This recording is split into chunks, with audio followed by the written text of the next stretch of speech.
আমি আমার নির্বাচনী ইশতেহারে জনগণকে আশ্বস্ত করেছিলাম নির্বাচিত হতে পারলে 60 দিনের মধ্যে মাদক নির্মূলের ব্যবস্থা করব। কিন্তু আমি পরে যখন বুঝতে পারলাম যে মাদক নির্মূল অধিদপ্তর না, মাদক নিয়ন্ত্রণ অধিদপ্তর, তখন ভাবলাম নিয়ন্ত্রণ করা যাবে, নির্মূল করা যাবে না।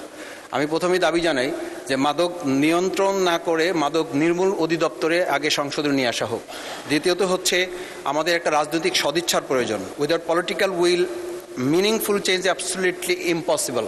আমরা যদি এটা ধরি তাহলে লক্ষ্য করি আগৈলঝড়ায় কয়েকদিন আগে আমরা দেখেছি যে একজন মাদক সেবীকে ধরা হয়েছিল, এজন্য 100 লোক থানায় গিয়ে হামলা করে পুলিশদেরকে আহত করেছিল, থানা ভাঙচুর করেছিল।